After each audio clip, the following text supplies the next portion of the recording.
Fala pessoal, tudo bem? Sejam bem-vindos ao canal 2002. Eu sou o Lucas Reis. Estamos de volta, cada um de sua casa, como manda o bom senso, para mais um vídeo aqui no canal 2002. Eu já vou pedindo, como sempre, deixa um like aqui no vídeo, se inscreve no canal caso não seja inscrito, segue o nosso canal lá no Instagram, @canal 2002 no Instagram. A gente publica bastante coisa por lá também, sempre muita informação. E o vídeo de hoje, o vídeo dessa semana, é para a gente tentar eleger ou debater sobre qual é o maior jogador do futebol brasileiro no século XXI. Estou sendo bem específico, o maior jogador de futebol brasileiro no século XXI. Qual é esse jogador para você aí na sua casa? Deixa aí nos comentários e a gente vai argumentar aqui.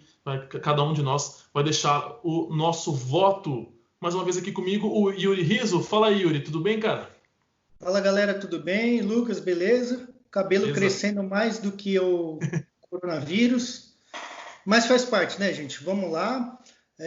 Antes de começar, vou trazer um destaque que a gente publicou no Instagram hoje da Fórmula 1, só explicando aqui o que aconteceu, né? O Carlos Sainz, não sei se é assim que pronuncia o nome dele, ele foi para a Ferrari, deixando a vaga dele na McLaren em aberto, que já foi assumida pelo Daniel Ricciardo, que saiu da Renault.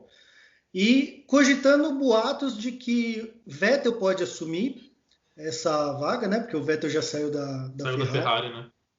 E tá com alguns boatos de que o Alonso também pode voltar, né? Então, assim, vamos acompanhar de perto isso daí por esses dias. Quem sabe a gente tem novidade. Lembrando que ainda essa temporada os pilotos estão nas suas equipes agora antigas, né? E Sim. Que esse contrato é válido a partir da próxima temporada, né? O Sainz assinou por 2 anos com a Ferrari. Sim, e a temporada da Fórmula 1 paralisada ainda por conta do coronavírus, ainda não tem nenhuma definição. Só para, antes da gente entrar no tema principal do vídeo, trazer uma informação importante, o Santos tinha chegado num acordo com o seu grupo de jogadores para evitar a redução de salários enquanto o futebol brasileiro está paralisado, e nessa semana saiu a notícia de que o Santos, de forma unilateral e sem conversar com os jogadores, reduziu os pagamentos em 70%. Isso revoltou bastante o grupo de jogadores. Talvez seja até um tema bacana para eu tratar em algum outro vídeo ou até em alguma publicação especial no Instagram, trazendo ali alguma informação de alguém especialista no lado jurídico, porque isso pode gerar alguns processos para cima da diretoria do Santos. O José Carlos Pérez é um presidente bizarro, assim, toma atitudes lamentáveis, e essa é mais uma. Então, é importante porque pode trazer consequências graves para o Santos no futuro.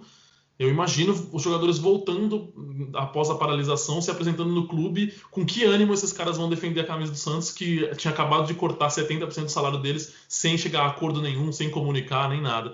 Enfim, notícia importante relacionada ao Santos. Sempre que tem alguma coisa importante nos últimos dias prévios ao que a gente grava, a gente traz aqui para vocês. Vamos para o vídeo de hoje, Yuri. O maior jogador brasileiro no século XXI. Por quê? Porque antes disso é fácil, né? Se a gente pegar os maiores jogadores brasileiros do século XX, a gente vai colocar o Pelé acima de todo mundo, o Garrincha logo em seguida, e aí tudo bem, o resto que briga ali do terceiro lugar para baixo. Zico, Rivelino, vão ter trocentos nomes. A gente teria que fazer um top 100, né, na verdade. Teria que ser o top 100. Do século XXI para cá, da virada do século para cá, a discussão fica polêmica, porque nós tivemos alguns jogadores que foram melhores do mundo, nós tivemos campeões do mundo, nós tivemos campeões e artilheiros de Champions League, nós tivemos campeões e artilheiros de Libertadores, caras que se destacaram jogando no Brasil e se destacaram jogando na Europa. Enfim, eu acho o assunto razoavelmente polêmico e eu acho que nós vamos discordar aqui. Não tenho certeza, mas eu acho que nós vamos discordar aqui. Yuri, qual o maior jogador brasileiro no século XXI e por quê? Se você quiser citar mais de um, enfim, faça a sua análise aí. Qual é o seu voto e por quê? Cara, primeiro destacar que a gente teve muitos bons jogadores, principalmente na virada do século, né? Sim. Fica nítido com a conquista da Copa do Mundo 2002. E a gente sempre teve bons jogadores, mesmo que agora o pessoal não tenha conquistado muita coisa ou tendo muita relevância, a gente ainda tem muitos bons jogadores, né? Isso para deixar claro. E lembrando, Lucas, que mais uma das categorias que você citou, Temos jogadores que voltaram para o Brasil e também jogaram bem nos seus clubes aqui no Brasil, né? Já em final de carreira, né? Já em final de carreira também. E a minha escolha tem a ver com isso, né? Eu escolhi o Ronaldo Fenômeno. Eu levantei alguns dados dele aqui, ó para o pessoal ter uma ideia, né? Aí depois eu faço essa distinção, porque como o Ronaldo jogou nos 2 séculos, sim, isso eu fiz uma separação de números. Então, assim, no geral, na carreira, o Ronaldo jogando pelo Cruzeiro, PSV, Barcelona, Inter de Milão, Real Madrid, Milan, mesmo que pouco, e Corinthians, ele realizou 343 jogos oficiais e marcou 247 gols. Isso dá uma média de 0,72 gols por partida, que é muita coisa, né? sim. A média é curioso, né? Porque o Ronaldo sofreu muito com lesão. A média é muito boa, mas o número de gols e o número de jogos é pequeno, né, cara? Se a gente for pensar, o Alex Meia, que jogou no Palmeiras, no Cruzeiro, no Fenerbahçe, o Alex tem mais de 400 gols na carreira, se eu não me engano. E era um meio-campista. O Ronaldo tem 200 e pouco. É doido isso, né? Você vê como as lesões de fato atrapalharam muito a carreira do Ronaldo. Não, sem contar que, assim, muitas vezes, assim, ele estando no elenco, principalmente do Milan e alguma parte também do PSV, ele não realizou, por exemplo, finais importantes ou não marcou Sim. gols em finais importantes. Ele marcou, se eu não me engano, eu tinha anotado aqui alguma coisa no Barcelona. A primeira final que ele marca um gol foi no Barcelona, se não me engano, uma Supercopa. Uhum. Mas enfim, essa é a média da carreira dele, né? E na seleção brasileira, 98 jogos, 62 gols, né? Média de 0,63. Aí só tem uma curiosidade no Sub-17, que eu não contabilizei, nesse caso, 7 jogos, 5 gols, e no Sub-23, né, que é a parte da Olimpíada, e pré-olímpico e tudo mais, 8 jogos e 6 gols, né? Que também é impressionante como os números chegam perto da partida, os jogos dos gols, né?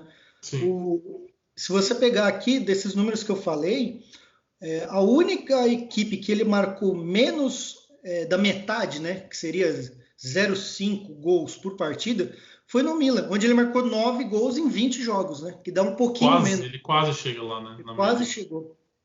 Aí eu fiz uma separação aqui, né, do século XX e do século XXI.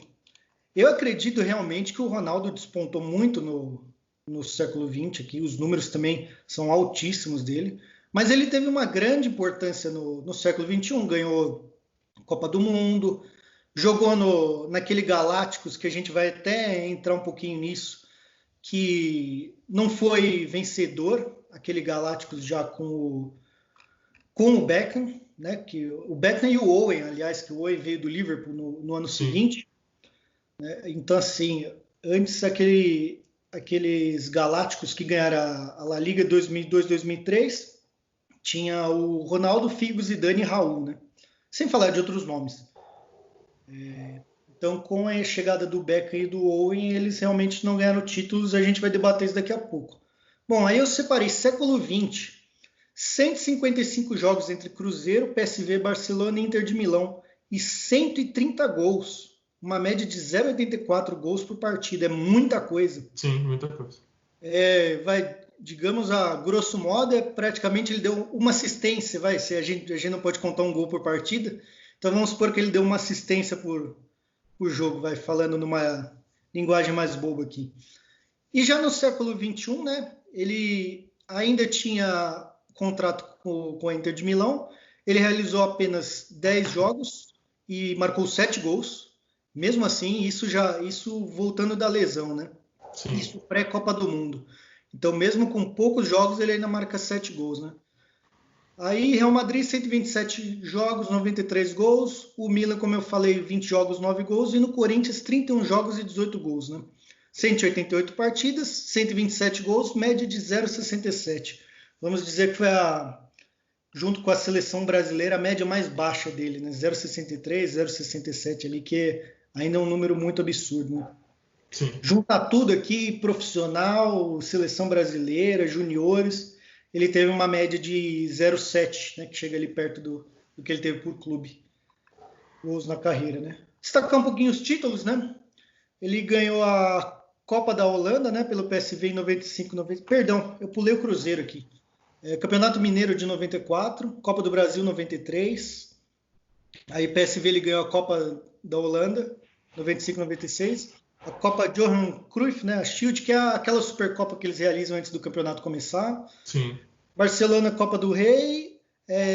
UEFA Cup, Winners' Cup, né, que a gente conhecia como Recopa, se eu não estou enganado. Sim, sim. E jogava acho que os campeões de cada país, assim, né? Fazer alguma coisa do tipo. Supercopa da Espanha. Na Inter de Milão ele ganhou a Copa da UEFA. No Real Madrid ele ganhou a La Liga, né? O Mundial de Clubes, que ele marca o gol, inclusive, né? Contra o Olímpia. E a Supercopa da Espanha em 2003. E no Corinthians ele ganhou o Campeonato Paulista e Copa do Brasil em 2009. Vale ressaltar que no Milan, o Milan ganhou títulos nesse período, mas muitas vezes ele não estava inscrito ou fazia parte do time por conta das lesões dele também, né? Sim. Eu separei dois fatores, além dele ganhar 2 Copas do Mundo, efetivamente jogando uma Copa das Confederações, 2 Copas da América e 3 vezes melhor do mundo, né? Eu separei aqui para a gente debater um pouquinho, Lucas, 2 fatores, né? O primeiro deles foi o Real Madrid de 2003, 2004, né? Que a gente se pergunta até hoje o que aconteceu com aquele Real Madrid, né? Sim. Aí eu puxei uns dados, cara. Na rodada 33 dessa La Liga, o Real Madrid estava com 70 pontos, junto com o Sevilha também 70 pontos. O Sevilha levava vantagem no saldo de gols, né? Então, assim, sobrou 5 jogos para o Real Madrid realizar para tentar o título do campeonato. O Real Madrid terminou com 70 pontos. O Real Madrid perdeu os 5 jogos, né? E o que é engraçado é que se você puxar aqui, o Valência, que foi campeão naquele ano, chegou a 77 pontos somente. Então, só metade dos pontos conquistados, né? Então, assim, o Real Madrid tinha toda a capacidade de ter levado essa liga e acabou não acontecendo. Mesmo assim, o Ronaldo foi artilheiro daquela edição com 24 gols. Pessoal, eu não vou bater muito nisso, mas o pessoal depois pode dar uma olhada nos troféus individuais do Ronaldo, questão de artilharia e tal. Tem muita coisa no Wikipedia mesmo em inglês. É legal dar uma olhada. Tem muita coisa, até que a gente nem sabe o que é esse prêmio e tal, tinha que ler. Muita premiação de revista também no meio, né? E eu fiz um levantamento, pessoal me corrige se eu estiver errado, mas sobre as lesões dele, tem um levantamento de quantos jogos ele perdeu aqui, né? No total da carreira dele, com todas as lesões, não só aquelas mais graves, né? Sim. E a conta que chega aqui são 144 jogos que ele perdeu. Isso daria quase 4 campeonatos brasileiros sem jogar, né? É muita coisa. Tudo bem, foram 3 cirurgias de joelho gravíssimas, mas é muita coisa. Sim, e eu acho que o que eu consigo destacar dele, e isso daqui a alguns anos, muito por conta de como a medicina avança, é o como ele conseguiu se recuperar das lesões. Eu acho que isso vai ser um ponto que, assim, cada vez mais vai enaltecer a carreira dele, porque realmente as cirurgias não são fáceis, para acabar com a carreira de qualquer jogador. Sim. Aquela principal, né, que foi no jogo da Inter contra a Lazio, né? Contra a Lazio, né? O Simeone estava jogando aquela partida também. Foram 522 dias parados, né? Ele voltou, tá aqui, né? De 12/4/2000 até 16/9/2001. Lembrando que ele voltou praticamente no começo da temporada do italiano, e que eu já contei o século 21 aqui, né? Que é 2001. E até o final do campeonato italiano a gente volta naqueles dados, né? Dele ter jogado só 10 partidas nesse meio período. Então, praticamente, ele jogou mais de 20 jogos aí. Em disputa, ele jogou só metade ou menos, né? Do que eu tenho aqui. E o que é interessante para mim é, assim, ele fez uma ótima Copa do Mundo, ele foi artilheiro.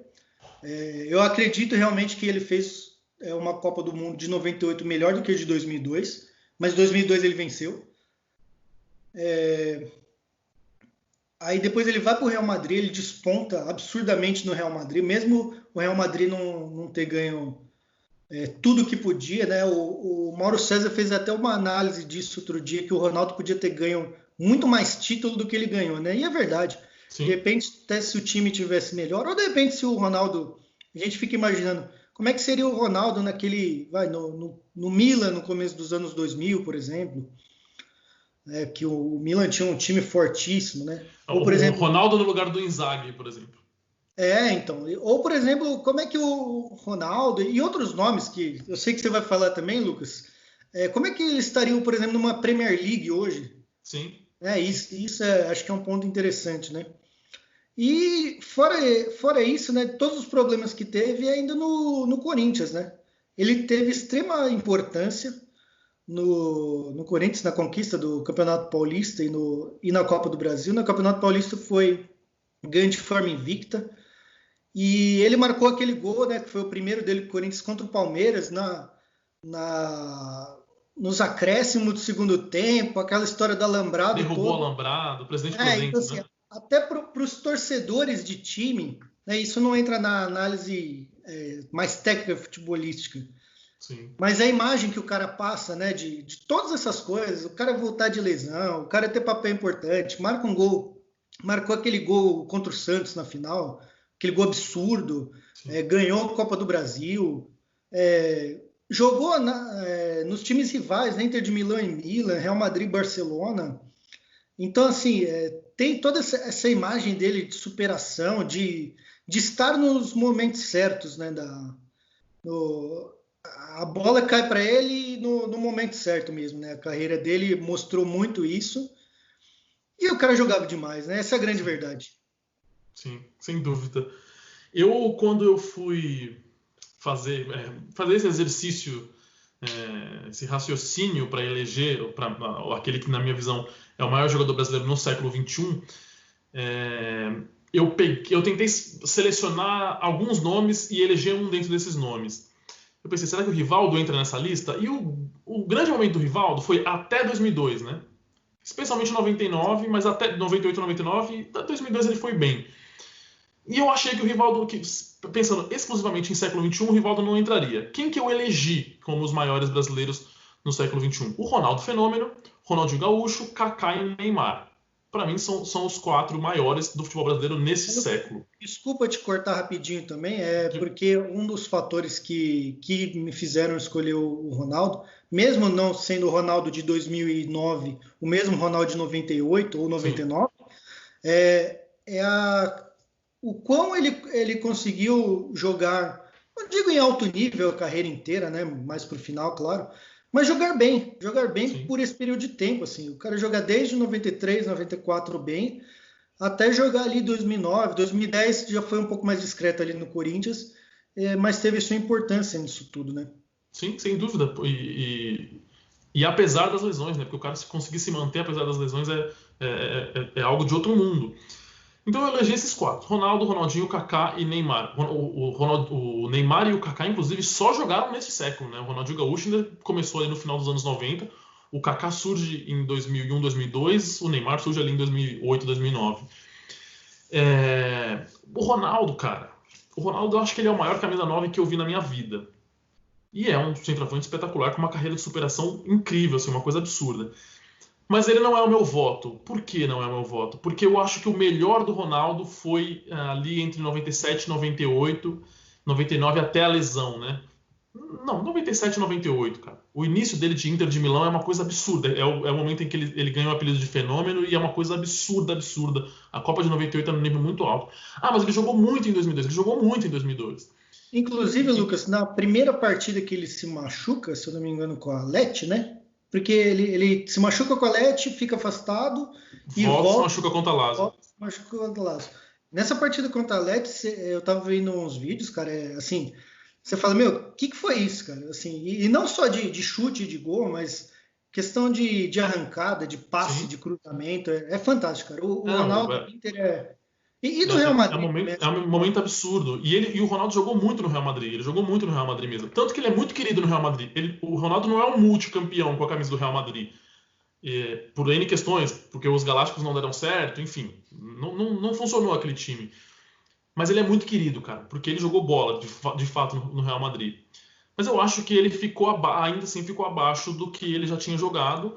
2002 foi uma Copa espetacular, não tem como negar. Ainda assim, cara, o cara no século, né? Campeão do mundo com a seleção brasileira, melhor do mundo em 2002, eleito pela FIFA e pela France Football. Ele joga até ali num nível bom até o início de 2010, meio de 2010. 2010 foi um ano já ruinzinho, né? E titular em 2 Copas do Mundo, né, neste século. Isso sem contar a Copa de 98 e 94 que ele não jogou, né? Mas enfim, neste século titular em 2 Copas do Mundo. Acho que na hora de eleger esse voto, eu acho que o Ronaldo ficou um pouquinho abaixo de quem eu acho que foi melhor. Se a gente pegar o Kaká foi o melhor jogador do mundo em 2007, campeão em 2002, embora não tenha praticamente jogado, jogou pouco e era muito novo. Ele foi titular em 2 Copas. Em 2002 ele joga pouco, 2006 e 2010 ele é titular, em 2010 ele chega como a grande estrela do time. É um cara campeão de Liga dos Campeões com um Milan histórico, sendo artilheiro. Ele é campeão mundial de clubes, o Ronaldo também foi, né? E ele, por um tempo, ele foi o maior brasileiro artilheiro de Champions League, né? Foi o brasileiro com o maior número de gols de Champions League até 2018, quando ele foi ultrapassado pelo Neymar. Por que eu coloco o Neymar nessa lista? Também um cara titular em 2 Copas, campeão de Liga dos Campeões, campeão de Libertadores. São poucos os jogadores que têm os 2 títulos e como protagonista nos 2 títulos, porque o que o Neymar jogou naquele título do Barcelona de 2015 foi uma coisa absurda. Ele jogou muita bola naquela Champions League. Ele foi artilheiro, se eu não me engano. Ele foi artilheiro da Champions League e das quartas de final até a final ele marcou gol em todos os jogos. Nos 2 jogos das quartas, nos 2 jogos da semi e na final. Ele faz o gol do decreto final. Sim, exatamente. E a Juventus tinha descontado e ele faz aquele gol. E ele faz o último. E assim, cara, o Neymar, o Santos ganhou a Libertadores de 2011 por ter o Neymar, né? Assim, isso é inegável. Assim, a bola que o Neymar jogou na Libertadores de 2011 foi uma coisa assim absurda. Ele jogou muita bola naquela Libertadores e o Santos consegue o título graças ao bom desempenho dele. Então, assim, o cara campeão de Liga dos Campeões, campeão de Libertadores, sendo artilheiro dessas competições, sendo protagonista, sendo um dos principais nomes dos seus times nessas competições, é uma coisa muito pesada. E ele passa o Kaká como o brasileiro com o maior número de gols na história da Champions League. Ele passou o Kaká, se não me engano, em 2018. Acho que o Kaká, se não me engano, tinha 30 gols, o Neymar ultrapassa, faz 31, enfim, já passou esse número. O outro nome é o Ronaldinho Gaúcho. E o meu voto vai para o Ronaldinho Gaúcho, cara. Ronaldinho também, titular em 2 Copas do Mundo, campeão em 2002, melhor do mundo, 2004, 2005, né? Campeão de Liga dos Campeões e de Libertadores. Isso é importante a gente falar, porque o Ronaldinho foi protagonista demais naquele Barcelona, campeão de Liga dos Campeões sobre o Arsenal, e ele foi protagonista do Atlético Mineiro, campeão aqui. O Ronaldinho fez uma Libertadores muito boa. Parecia que a carreira do Ronaldinho tinha se encerrado. Ele vai para o Atlético e ele é protagonista daquele título. Ele fez uma final muito ruim, mas ele fez uma campanha muito boa de Libertadores. Ele foi muito bem naquela Libertadores. Ele joga ali até 2015, enfim, a parte final de carreira dele foi ruim realmente. Ele poderia ter ido para 2010. Ele estava vivendo um bom momento. Ele tinha vivido um ano anterior bom no Milan. Ele poderia ter ido. Ainda mais quando a gente olha a convocação hoje, dava para ver que ele poderia ter ido, mas enfim. Só um comentário, Lucas, né? Porque às vezes a gente olha mais os baixos do que do alto, né? Sim. Falando principalmente do Ronaldinho. O Ronaldo, sim, teve maus momentos na carreira, assim como todos os outros jogadores. É lógico que assim, a gente vê como um destaque maior as decepções, né? 2006, por exemplo, da seleção. Sim. Mas o Ronaldinho, por exemplo, ele não foi bem na final da Libertadores e ele também não foi muito bem na final daquela Champions, né? Também não foi bem, ele não foi bem. E realmente ele dava uns chutes de longe e tal. O Lehmann tinha sido expulso, agora não lembro quem que estava no gol, não sei se era o Almunia. Eu acho que era o Almunia. Então, assim, às vezes a gente acaba analisando muitas vezes ou julgando porque o cara não veio uma partida. Eu não sei por causa daquele jogo específico, né? Assim, o Tchevchenko é um grande exemplo disso, né? O John Terry também, que o pessoal fala, mas perdeu aquele pênalti, era o pênalti que podia... Mas assim, faz parte da carreira. Claro. Você acaba analisando, no final das contas, você tem que acabar analisando o todo, né? E no caso do Ronaldinho aqui isso. Ele fez uma Libertadores muito boa pelo Galo. Aquela Champions League ele jogou demais pelo Barcelona, foi o melhor do mundo, enfim. E eu voto no Ronaldinho, cara, porque pra mim, no século XXI, ele atingiu. Eu acho que o Ronaldo foi mais jogador que o Ronaldinho, embora sejam características diferentes, tanto que os dois jogaram juntos. Mas eu acho que no século XXI o Ronaldinho alcançou um nível acima daquele que o Ronaldo alcançou. O Ronaldo chegou num nível muito alto. O Neymar chegou num nível muito alto. E o Neymar teria potencial, ainda tem, mas ele teria potencial para estar acima desses dois. Para chegar num nível acima desses dois. Até do Kaká também. Eu não sei se o Neymar já ultrapassou o nível do Kaká. Porque 2007 do Kaká foi fenomenal. Agora, o Ronaldinho, nesse século, ele me deu a sensação de que ele chegou num nível mais alto do que aquele que o Ronaldo chegou jogando neste século. Se a gente pegasse o ápice dos dois na carreira, talvez eu vote no Ronaldo. Mas, especificamente olhando para esse século, eu fico com o Ronaldinho, porque aquele biênio dele com a camisa do Barcelona foi uma coisa esplendorosa, assim, é assustador. Você pensa hoje, é assustador imaginar o quanto que esse cara jogou de bola, assim, porque ele tinha um elemento que talvez a gente não veja em nenhum outro jogador daqui para frente. Ou, talvez a gente vá ver daqui 50 anos. Que é uma coisa mágica, assim, sabe? Uma coisa da magia mesmo, assim. É o Ronaldinho... Exatamente, é o bruxo. O Ronaldinho, ele transpirava futebol, cara. A habilidade dele é uma coisa fenomenal. E enquanto ele conseguiu aliar a habilidade dele com resolver o jogo, com decidir partidas, com decidir campeonatos, com jogar em alto nível... ele chegou em um nível que eu acho que nenhum outro brasileiro chegou neste século. Por isso, acho que o meu voto vai pro Ronaldinho. Eu só queria destacar, assim, a carreira desses 4 jogadores que eu falei aqui são carreiras esplendorosas, assim. Eu torço muito o nariz pro Neymar, até hoje, por outras questões, não necessariamente por questões de bola, por potencial, né? Mas o Neymar, ele já jogou na carreira em nível muito, muito absurdo. O Kaká e o Ronaldo, então, nem se fale, né? Mas eu queria destacar, e é óbvio que esses caras não entram na lista, eles não, em momento algum eles chegaram na lista, eu cogitei colocar eles acima de um desses nomes. Mas são nomes que eu acho que é legal destacar assim, por posições específicas, tá? O Daniel Alves, o Marcelo e o Júlio César. Se a gente fosse pegar os melhores laterais brasileiros no século XXI e os melhores goleiros brasileiros no século XXI, certamente esses caras estariam na briga. Porque assim, o Daniel Alves é o cara que mais conquistou títulos na história do futebol. O Marcelo para mim, ele é um craque, velho. É um craque que joga na lateral, assim. Ele é muito bom jogador. E ele chegou num nível também fenomenal com a camisa do Real Madrid. E o Júlio César, por pelo menos 2 temporadas, ele foi o melhor goleiro do mundo, jogando demais na Inter de Milão. Demais mesmo. Ele chega na Copa de 2010... num nível, assim, na ponta dos cascos, pegando demais, o melhor goleiro do mundo naquele momento.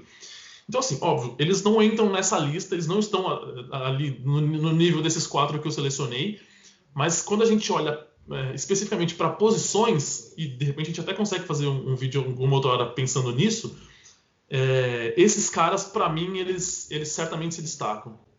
Se a gente pegar... cara, é muito bom jogador, né? Se a gente parar para ver... Assim, se a gente olhar só o potencial dos caras, né, a gente pode colocar Ganso, por exemplo, que não vingou o que a gente esperava. Eu até destaco alguns nomes, cara. O Dida também, campeão de tudo. Bem lembrado. Muito bem. Eu acho que o Lúcio, pós-Copa 2002, né, amadureceu muito. Sim, o Lúcio foi um dos grandes zagueiros do mundo por fácil 5, 6 anos. A gente tem o Maicon. Tínhamos um belíssimo reserva de luxo, que era o Juninho Pernambucano. Sim. Cara, quer ver um nome bom, velho? Acho que muito nome, né, cara? É muito nome pra gente. Um nome muito bom, e que eu acho que se tivesse ido pra Copa de 2002, ou até pra de 2006, talvez ele tivesse em outro patamar. O Alex, cara, o Alex jogou muita bola. O Alex jogou muita bola. De 98 pra frente, ele jogou muita bola. Ele jogou muita bola nesse século, no Palmeiras, no Cruzeiro, no Fenerbahçe. Era um cara que merecia ter mais oportunidades na seleção, e se tivesse ido para alguma Copa do Mundo e se destacado, certamente hoje nós colocaríamos ele em outro patamar, porque ele jogou muita bola. Ele quase levou o Fenerbahçe para a semifinal da Champions League. Sim, exatamente. Comandado pelo Zico, se eu não me engano. Bom, acho que é isso, Lucas. Eu também acho. Pessoal, deixa aí nos comentários então para vocês qual é o maior jogador brasileiro no século XXI. Século XXI, vamos ser bem específico, pessoal. Opina aí, de repente vocês trazem um nome que a gente não citou aqui, que a gente vai olhar e falar assim, puta, é verdade, olha só, esse cara entrava na briga. A discussão é legal, é um pouco polêmica, mas acho que é válida. Yuri, valeu, cara, muito bom. Valeu, gente. Obrigado por ter assistido mais um vídeo aí. Dá aquela curtida aí para ajudar a gente. E até semana que vem. Valeu, pessoal. Like aqui no vídeo, se inscreve no canal, segue o canal 2002 lá no Instagram, @canal 2002. Vocês sabem que a gente sempre pede e tudo isso nos ajuda demais na divulgação. Compartilhe aí com seus amigos, deixe nos comentários a opinião de vocês e a gente se vê numa próxima. Um abração para todo mundo, valeu por ter assistido até aqui, valeu Yuri, até mais. Até mais.